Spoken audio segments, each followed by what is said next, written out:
এখন আপনাদের সামনে সংক্ষিপ্ত বক্তব্য প্রদান করবেন আশেকে রসুল হযরতুল আল্লাম এটিএম ফজলে রাব্বি মোহাম্মদ ফরহাদ সাহেব, বিশিষ্ট ইসলামিক চিন্তাবিদ ও গবেষক। আল্লাহুম্মা সাল্লি আলা সাইয়্যিদিনা মুহাম্মাদ ওয়া আলা ইমাম মাহদি সৈয়দ মাহবুব খুদা রাহমাতুল লিল আলামিন ওয়া আলিহি ওয়া সাল্লিম। দেশ বিদেশ থেকে যুক্ত আজকের এই আশিক রাসূল সম্মেলনে আমার প্রাণ প্রিয় আশিক রাসূল ভাই ও পর্দানসীন বোনেরা, সকলকে জানাই ঈদ মোবারক। আহলান সাহলান মারহাবান ওয়া মুবারাকান ইয়া সুফি সম্রাট হযরত দেওয়ান বাগী দয়াল বান্ধব বাবা কেবলাজান।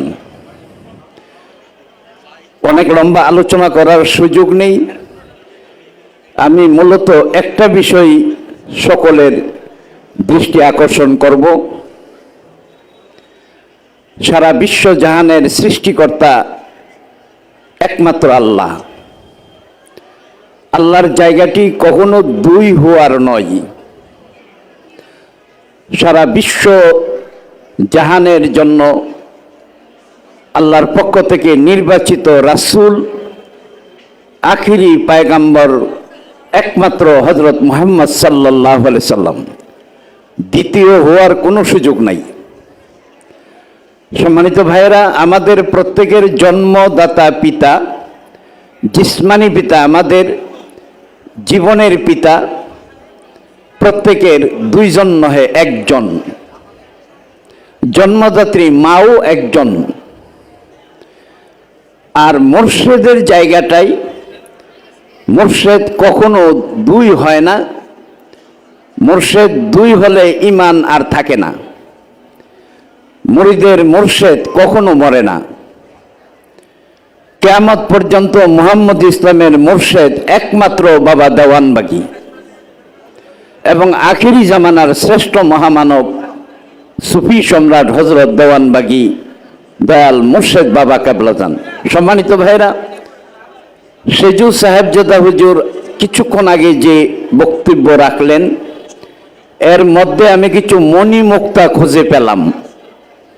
সবাই খেয়াল করেছেন, আমি শুধু পুনরায় একটু খেয়ালের জন্য বিষয়টা পুনরুত্থাপন করছি।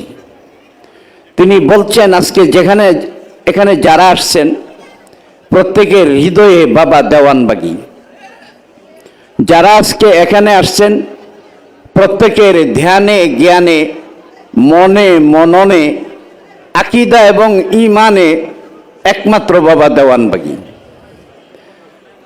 দয়াল মুর্শিদ কেবলাজান যেখানে দয়া করে তশরিফ গ্রহণ করেন, ওখানে আল্লাহ এবং রাসূলকে খুঁজে পাওয়া যাবে।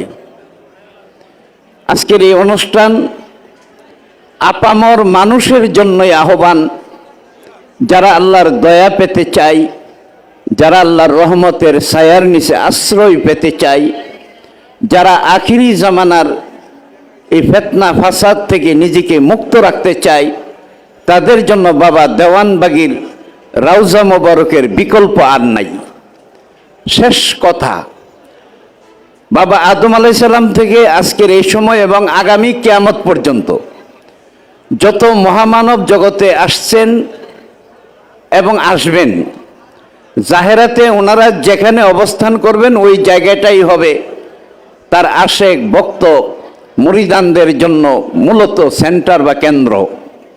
রুহানিতে ওনারা যেখানে অবস্থান করবেন, হায়াতে জিন্দেগির পরবর্তীতে ওনারা যেখানে অবস্থান করবেন ওই জায়গাটাই হবে মুরিদ ভক্ত আশেকানদের ঠাঁই এবং ঠিকানা। রাসূল পাক সাল্লাল্লাহু আলাইহি ওয়াসাল্লামের রওজা মোবারক যেখানে, ওই এলাকাটাতে কিন্তু হজ অনুষ্ঠান হয়।